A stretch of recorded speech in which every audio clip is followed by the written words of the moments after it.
The trash route to truth, what my parents didn't tell me about earning respect.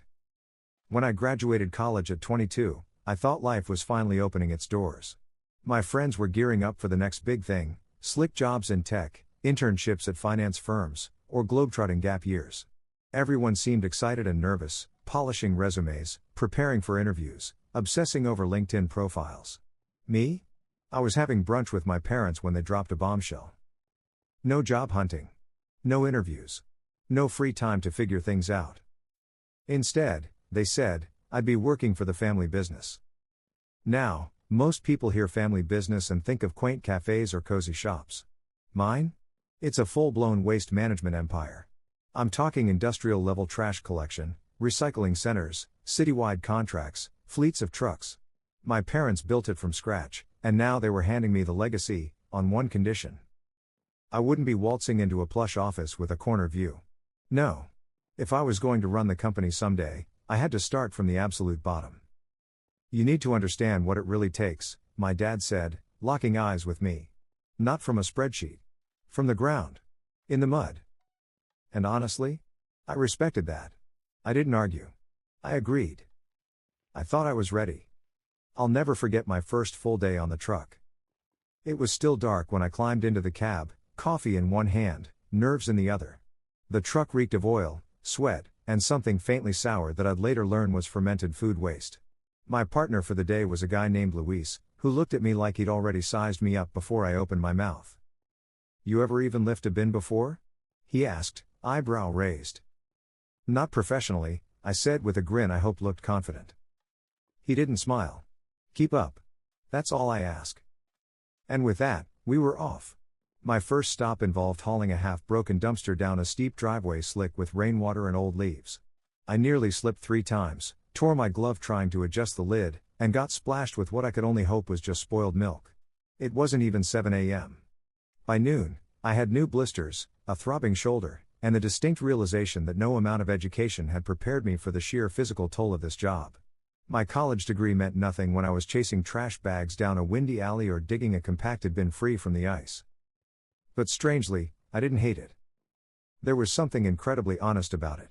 You knew where you stood. Either you kept up, or you didn't. Either you pulled your weight, or someone else paid for it. No lectures. No theory. Just work. That evening, I dragged myself back to my tiny apartment above one of the company's sorting centers. I was exhausted, sore, and barely able to lift my arms. As I peeled off my uniform and collapsed on the couch, my phone buzzed with a message. Dad, saw your name on the pickup report today. Luis says you didn't quit. Good. That was it. No great job.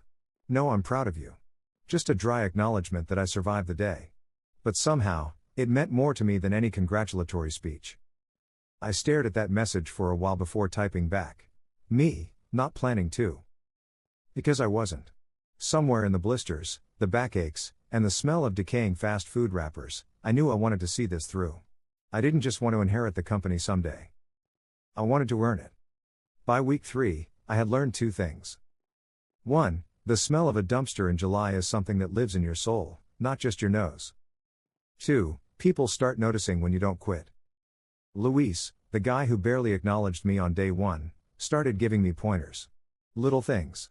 How to position your feet when lifting so you don't blow out your back. How to spot a bin that's filled with construction waste disguised as household garbage. He didn't say much, but his grunts of approval meant more than I'd care to admit.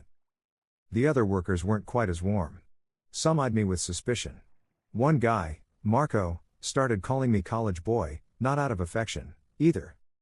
You taking notes out here for a report? He'd smirk while tossing bags like they were feathers. No, I'd reply. Just trying to survive. Yeah? Let's see how long that lasts. He didn't know who I was. None of them did. And I wanted to keep it that way for as long as possible. But the moment that things shifted, really shifted, came during a shift at the sorting center. We were shorthanded again. Something about 2 guys calling out sick and another quitting mid-shift. The conveyor belt that carried recyclable material kept jamming, and someone had to go under and fix it. Guess who got volunteered? Yup. Me. I crawled under that metal beast with a flashlight in my mouth, my hand slipping on God knows what, trying to pry loose a twisted mess of aluminum cans and plastic wrappers. My arms were scratched, my forehead was dripping sweat, and I could hear the muttering above, "Who's the idiot stuck again?" When I finally got it moving again, I climbed out covered in grime. I wiped my face with my sleeve and looked around. They were watching me. Not laughing. Not mocking. Watching. Marco, of all people, nodded. Just once. Barely noticeable. But it was a nod. That was the first time I felt like maybe I was part of the crew. The shift ended late that day. Everyone was dragging. I stayed behind to help clean up, even though my legs were jelly. As I was wiping down a sorting station, I heard two guys talking in the break room behind me. They didn't know I was there. "Who's the new guy again? He's working too hard. Making us look bad." "Yeah. Luis says he's decent, but I don't buy it. Nobody volunteers for sorting duty unless they're trying to prove something." "You think he's union?" "Hell if I know. Something's off, though." Their voices faded, but the message stuck. I was trying too hard, and some people didn't like that. It was a weird feeling. I wasn't sucking up. I was just doing what I thought I was supposed to do. But that's the thing about family businesses. Even when people don't know who you are, they can still smell difference. I wasn't raised in their world. I was visiting it. That made me a threat. That weekend, I had dinner with my parents. We didn't talk about work right away. Mom asked how my laundry situation was, tragic. Dad asked if I'd found my steel-toed boots yet. I had, and they still gave me blisters. Then he said something unexpected. "Ron called me." I froze. "Ron?" "He said you pushed back when he tried to hand off his route." Crap. So that's how this works. Word gets around faster than garbage on a windy day. "What did he say?" I asked carefully. Dad shrugged. Said you've got a spine. He didn't seem mad. Just surprised. I nodded. I didn't want to be a doormat. He looked at me for a long time, then said something I'll never forget. "You are not there to impress me. You're there to find out if this is your business, too." That hit me in the chest. Hard. Because up until then, I'd been working like I was proving something to him. But maybe it was never about him. Maybe it was about me. The following Monday felt different. It wasn't anything obvious. No confrontations. No whispering behind my back. But I could sense it, a shift in energy, like when a storm is about to roll in and the air gets thick. People weren't joking around as much. Eye contact lingered a beat too long. One guy stopped mid-sentence when I walked into the break room. I tried to ignore it. Maybe it was just in my head. But then Luis, quiet, reliable Luis, pulled me aside during lunch. "Hey," he said, glancing around. "You got a minute?" "Yeah. What's up?" He lowered his voice. "You didn't hear this from me. But people are starting to ask questions." I blinked. "Questions?" "About you. Where you came from. Why you're here." I played dumb. "What do you mean?" I applied like anyone else. He gave me a look. Not accusing. Not angry. Just tired. "College kid. No references. You show up willing to do anything, don't flinch at the worst jobs. Some people think. Maybe you're corporate. Spying. Reporting back." The irony almost made me laugh. I was corporate, or at least, I was supposed to be, someday. But spying? Reporting back? No. That wasn't the point. That was never the point. "I'm just here to learn," I said quietly. "That's all." Luis stared at me for a moment. Then he nodded. "Yeah. I figured. But others. They don't see it that way." He walked off, leaving me with a half-eaten sandwich and a stomach full of dread. I don't know how it happened exactly. Maybe someone Googled my last name. Maybe a friend of a friend connected the dots. Maybe it was just gossip that hit too close to home and someone decided to confirm it. But by the end of that week, they all knew. Not just that I had a college degree. Not just that I didn't need this job to pay rent. But that I was his son. The owner's son. The future boss. The spy. Overnight, everything changed. Some people got quiet around me. Stiff. Like they were trying not to say the wrong thing. Others went the opposite direction, laying it on thick with fake smiles and overly helpful advice. "Marco?" He didn't say a word. Just stopped talking to me altogether. Even Luis kept his distance, like proximity to me had suddenly become radioactive. It hurt more than I thought it would. I didn't want to be seen as the prince slumming it. I didn't want special treatment. I just wanted to understand the work, the real work, before someday being asked to lead it. But I guess it didn't matter anymore. The illusion was shattered. That weekend, I sat down with my dad again. We met at the recycling depot, a neutral ground, I guess. I think they know, I said simply. He didn't even blink. I'm surprised it took this long. You knew it would happen? Of course. But I also knew you needed to experience what it meant to not be the boss. I looked at the concrete floor, still stained from a spilled oil barrel. I thought I could prove something. Earn it. You did, he said. To yourself. But not to them. He sighed. Some people will always see your name first. That's the burden and the benefit. You'll have to work twice as hard to earn trust. That's just the truth. It felt unfair. But also true. The following week was awkward. Like, really awkward. Nobody said anything outright. But I could feel the distance. The shift in tone. Even the supervisors started assigning me lighter tasks, like I couldn't handle the real stuff anymore. So I pushed back, not with words, but with effort. If someone needed help lifting, I was there. If a route was falling behind, I volunteered. If a belt jammed, I was the first under it. Slowly, the tide started to turn again. Not all at once. Not dramatically. But bit by bit. Luis started talking to me again. One afternoon, Marco actually tossed me a water bottle and muttered, "You are not soft, I'll give you that." Progress. By the end of my 4th month, I wasn't invisible anymore, and not because they knew who I was. It was because I showed up. Day after day. Rain or shine. Trash or recycling. No shortcuts.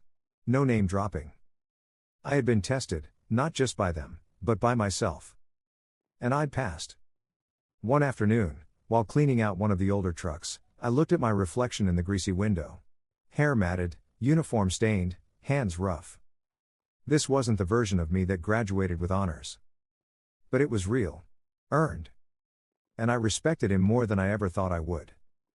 By month 5, something changed, not just in how they saw me, but in how I saw myself. I wasn't just a kid playing employee anymore. I was one of them. My body ached at the end of every day, my boots were worn, my hands had calluses in places I didn't know could grow them. But more importantly, I'd earned something deeper, respect. Quiet, unspoken, but real. It wasn't long before my dad took notice. One Thursday afternoon, after I had finished sorting a mountain of recyclables, I got a message from the office: "Meet your dad at Depot 3. Bring a clean shirt." Clean shirt? That could only mean one thing. I was about to be pulled upstairs. I wasn't sure how to feel: excited? Nervous? Betraying the people I'd just earned the trust of? I changed in the locker room, buttoned the shirt, and headed to Depot 3. Depot 3 wasn't like the others. It was sleek. Glass walls. Chrome fixtures. Computers humming softly in air-conditioned rooms. The office where decisions were made, budgets finalized, routes rerouted. My dad was waiting for me in the operations room, leaning over a table-sized digital map of the city. When he looked up, he smiled, not the "you are my son" smile, but the "you are ready" kind. "Sit," he said. I sat. He pointed at the map. "Tell me what's wrong with this." I studied the layout. A route in the northern district looked odd, 3 trucks looping back unnecessarily. "It's inefficient," I said slowly. "They are overlapping. Wasting fuel and time." He nodded. "Good. You spotted that faster than our logistics guy." I blinked. "Wait, what?" "You've been out there. You've seen it. You know where the traffic hits, where the bins overflow, where shortcuts work. That's knowledge algorithms can't replicate." He handed me a folder. "What's this?" I asked. "A pilot project. Route optimization. I want you to lead it. Build a small team. Take 2 months. Prove you can make our city cleaner, faster." Just like that, I was no longer the new guy. I was the guy with a folder. Word spread fast. One day I was hauling bins, the next I was holding meetings. Some people were happy for me. Others, less so. Marco cornered me in the lot. "So now you're the boss, huh?" I kept my tone even. "Just leading a project. Not the boss." He scoffed. "Same thing." Not if I still eat lunch in the break room. He stared at me, then shook his head and walked off. That hurt, more than I expected. I wanted to build something that included everyone, that made things better for the crew, not just for optics. But I was learning something uncomfortable: no matter what you do, someone will think you didn't earn it. Instead of hiding in the office, I took a different approach. I brought the pilot team together from the field, guys who knew the streets. I listened more than I talked. I asked for opinions. I brought lunch during long meetings. I treated them like the experts they were. Slowly, things clicked. We redrew route maps based on experience, not just data. We flagged areas for extra pickups after holidays. We coordinated with schools and hospitals to avoid rush hour dumps. Within weeks, the changes were saving the company thousands. But more importantly, people noticed on the ground. Luis passed me in the hallway one morning and said, "That detour on Route 6? Nice call." Marco, begrudgingly, added, "Trucks are running smoother." Even Ron said so. That almost made me laugh. A month into the pilot, my dad invited me to a private landfill tour. We drove in silence for most of the ride. When we got there, the smell hit us like a wall, but I didn't flinch anymore. He watched me for a moment, then said, "This is where it ends. Everything we throw out, everything people forget, ends here." I nodded. Leading a company, he continued, is a lot like managing this place. Most of it isn't glamorous. Most of it stinks. But someone has to know every layer, not just the surface. I looked out at the towering hills of garbage, and for the first time, I understood what he meant. It wasn't about trash. It was about responsibility. Legacy. Respect for what most people refuse to see. 6 weeks later, we presented our results to the board. They were impressed. Numbers were solid. Emissions down. Pickup times more consistent. Even public complaints had dropped. They asked what we needed next. I told them, better equipment for the crews. More training for new hires. And quarterly feedback from drivers. A few raised eyebrows. One even asked, "You sure that's a priority?"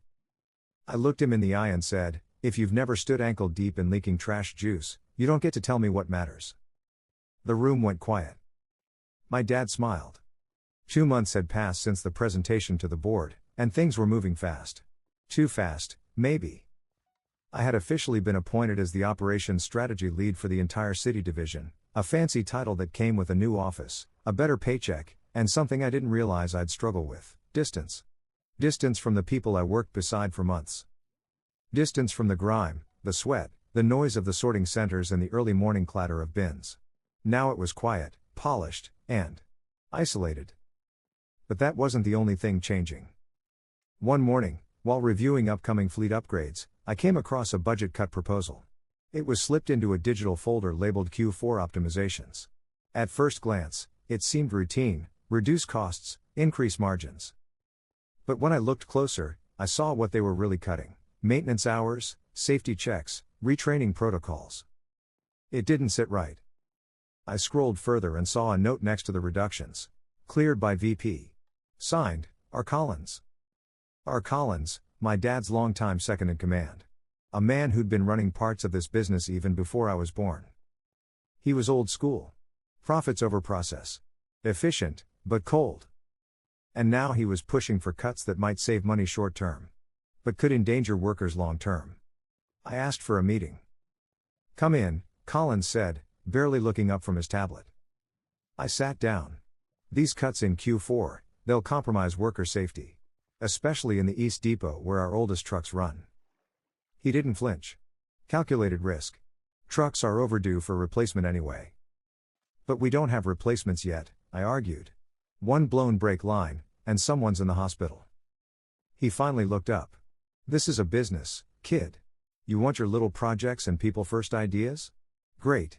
But don't forget, garbage collection has slim margins. We bleed cash when we overextend. I'm not asking for luxuries. Just what's necessary." He leaned back in his chair. "Then take it up with your father." Later that night, I sat at the dinner table with my parents. My mother was chatting about a neighbor's new dog, and my dad was swirling his wine. But my mind was elsewhere. Finally, I said it. "Did you approve Collins' cuts to safety training?" My dad raised an eyebrow. He mentioned some changes, but nothing serious. It is serious, I said, trying to stay calm. He's gutting our retraining system. Cutting corners on safety checks. If something goes wrong, someone could get hurt. He sighed. You are new to this level. Sometimes you have to let senior leadership make tough calls. What if their tough call kills someone? I snapped. I've worked those routes. I've been on the back of those trucks. You told me to understand the business from the ground up. Well, I did. And I know these cuts are a mistake. My mom grew quiet. My dad didn't speak for a moment, then said, I'll look into it. The next day, I sent an anonymous report to the Internal Compliance Board. I didn't sign my name, not yet. I wanted them to look at the facts, not the politics. Within 72 hours, the report triggered a pause on the Q4 cuts. Collins was furious. He called me into his office. You think hiding behind a report makes you righteous? He barked. You've embarrassed this company. No, I said, keeping my voice steady. What's embarrassing is risking lives to meet a bonus quota. He glared. You think the board won't hear about this? I hope they do. For the first time, I wasn't afraid of power. I understood it. It wasn't about control, it was about responsibility. Later that week, I got a call from the board. A formal meeting. Not optional. When I walked into the conference room, they were already seated, 8 executives, silent and unreadable. My father sat at the head of the table. Mr. Blake, the chairman said. We understand you were the source of the report regarding safety budget cuts. I nodded. Yes, sir. You understand that circumventing chain of command is a serious matter. I do. But so is endangering lives. Silence. My father looked at me, his face unreadable. Then the chairman continued, upon review, your concerns were valid. Collins' proposals were rejected. We're also initiating a third-party safety audit, effective immediately. I exhaled. Slowly. As for you, he added, we commend your integrity. Your father's instincts were right about you. Collins resigned 2 weeks later. Officially, it was retirement. Unofficially, he was forced out. And though part of me was relieved, another part of me mourned the loss of someone who had helped build this company. But I couldn't let legacy protect the wrong people anymore. The workers started noticing changes, new training modules, updated equipment schedules, hazard bonuses in high-risk zones. Word got around. One morning, Luis gave me a pat on the back and said, finally. Someone who gives a damn. And I did. Not just because I was the boss's kid. But because this wasn't just their company anymore. It was starting to become mine, too. Just when I thought I had gained some stability in my new role, something shifted again, this time, from the west. We were expanding our operations into a neighboring city, Weston Ridge, a region known for its outdated infrastructure and political gridlock. My father had been eyeing this contract for years. Finally, after months of negotiations, we got it. And with that came a new territory, new trucks, and new problems. The Weston Ridge contract meant we had to absorb their existing waste staff, nearly 90 employees, many of whom had been working under a different code of ethics. The labor culture there was different, minimal accountability, zero safety compliance, and a union that had lost trust in every company that came before us. I was assigned as the liaison between our executive team and the Weston Ridge workers. It wasn't going to be easy. During the first town hall with Weston Ridge employees, I walked into a room full of silent, skeptical stares. These weren't new hires, these were men and women who had spent decades watching companies come and go, each promising better conditions and delivering nothing. One of them stood up. A tall man with graying hair and a name tag that read Vince. He crossed his arms and said, let me guess. You're the fresh-faced college kid sent to tell us how to do our jobs? A few people chuckled. I didn't flinch. No, I replied. I'm here to listen. You've been in this game longer than I've been alive. I won't pretend I know more. But I do know what it looks like when a company loses sight of its people. I could feel the room shift, just a little. Vince squinted. Talk's cheap, kid. Let's see what you actually do. A week later, trucks began breaking down. Not all at once, but just enough to strain the schedule. Missed pickups. Overflowing bins. Complaints from residents. At first, we thought it was equipment failure. But then someone found sand in an oil tank. A blade loosened intentionally. Someone was sabotaging our trucks from the inside. I called an emergency meeting with the Weston Ridge crew leaders. The room was quiet. Someone's trying to make us look bad, I said. But all it does is make life harder for your own team. Vince stood again. No one's owning up to it. But you have to understand. We've been burned. A lot.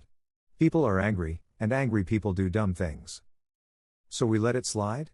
I asked. No, he said. You earn back trust one day at a time. Show us you're not just another suit. That night, I stayed late at the depot. Going over schedules.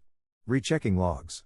I noticed something odd. The trucks that were sabotaged were all serviced during a specific night shift, one led by a crew chief named Glenn. Glenn had a reputation. Old school, loyal to the previous contractor, and furious when we took over. I confronted him the next day, but he just shrugged. Coincidence, he said. Or maybe your shiny trucks just aren't built for real work. I knew I couldn't fire him without proof. So instead, I reassigned him, temporarily, to work directly with me on field pickups. He wasn't happy. But I wasn't there to make friends. And over the course of that week, something changed.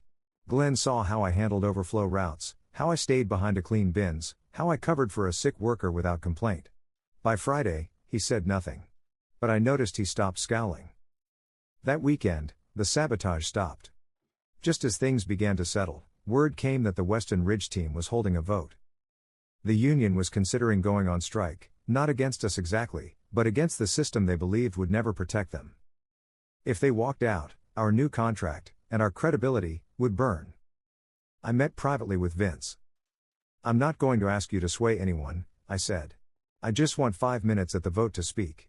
That's all. He stared at me, then gave a slight nod. 5 minutes. Make them count.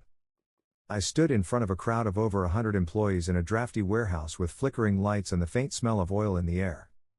I know what you've been through, I began. I've read every complaint, seen every injury report, listened to every rumor. I know you've heard speeches before, from men in suits, from kids like me. I paused. But here's what I'm not going to do. I'm not going to promise to fix everything overnight. I won't insult your intelligence. What I will promise is that I'll be here. Every week. Walking your routes. Sitting in your break rooms. Listening to your concerns, and doing something about them. A murmur in the crowd. I didn't inherit this company to protect it from people like you. I inherited it to rebuild its soul, with people like you. I stepped back. And I waited. They voted the next morning. The result, no strike. By only 6 votes, the union decided to give us a chance. 6 votes. I exhaled so hard my chest ached. Later that day, Vince walked into my office with a slow grin. That was a hell of a speech. I smiled. You believe me now? No, he said. But I believe in people who show up. Let's see if you keep showing up. A few weeks had passed since the union vote. Morale in Weston Ridge was cautiously improving. The sabotage stopped. Glenn had even started greeting me in the morning with a quiet nod, not exactly warm, but progress. And my father? He was pleased. He called me into his office one morning, gave me the classic proud but stoic look, and said, "You handled yourself well. Keep going." Then he handed me a set of old master keys and told me I'd be overseeing not just Weston Ridge, but reviewing the internal financials of each division. Time to learn the numbers, he said. I didn't realize it then, but that folder would open the door to everything I didn't want to know. One night, I stayed late at the central depot going over quarterly figures from the Ridge. That's when I noticed something odd. A ledger, not digital, tucked away in a locked drawer in the back office. It was labeled simply, Vendor Relations, 2012 to 2018. I probably wouldn't have thought much of it if the handwriting inside wasn't so deliberate.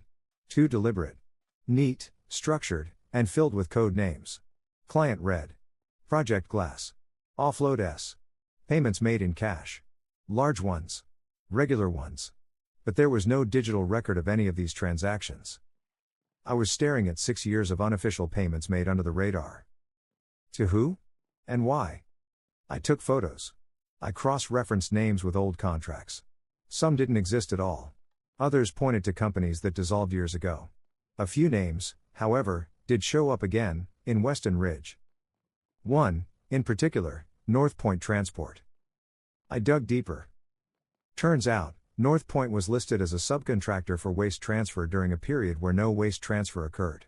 As in, we paid them, they billed us, but nothing moved. And who signed those payments? My father. I waited a few days before bringing it up. I needed to be sure. And maybe, honestly, I was hoping I was wrong. But when I finally walked into my father's office and put the ledger on his desk, he looked at it and didn't blink. "You've been digging," he said quietly. I nodded. "What is this?" He leaned back. The silence was heavy. "It's what we had to do," he said. "To get contracts. To keep business flowing. To protect hundreds of jobs, including yours, eventually." I stared at him. "You paid off officials." He didn't deny it. "Not just officials. Inspectors. Competitors. Sometimes unions. It's not personal, it's the system." I felt my stomach twist. "That's not what you taught me." "I taught you to protect this company. That's what I did. And someday, you'll have to make the same choices." "No," I said. "Someday, I'll have to fix them." He stood then, and for the first time in my life, my father looked at me not as a son, but as a threat. "You'd destroy what I built just to feel righteous?" "I'd rather rebuild it right than live off something rotten." After that night, everything changed. My father didn't fire me. But he stopped inviting me to meetings. Access to documents? Restricted. Decisions? Made without me. I was being frozen out. But I didn't stop working. I kept showing up. Kept leading Weston Ridge. Kept earning trust. Then, 2 weeks later, Vince pulled me aside in the yard. "There's a rumor," he said, "that North Point's trying to win a subcontract again. You know anything about that?" I didn't. Which meant my father was moving behind my back, again. I thanked Vince. That night, I submitted an anonymous tip to a local watchdog agency. Not just about North Point, but everything. The ledger. The payments. The names. It didn't take long. Within a month, an investigation was underway. Not public, not yet, but internal audits, anonymous interviews, phone calls being traced. I was never contacted. But I heard the shouting in my father's office one morning. Heard the door slam. And that night, he left. Without a word. The next day, the board appointed me interim operations lead. I don't know how this ends. I don't know if my father will be arrested, or if the board will remove me too once the dust settles. But I do know this. I'm not ashamed anymore of being the boss's son. Because I've worked the trucks. Sorted the bins. Earned the trust of people like Vince, Glenn, and the Weston Ridge team. And now I'm trying to be the kind of leader this company should have had from the start, not one who hides behind books and bribes, but one who believes integrity isn't weakness. It's the only way forward.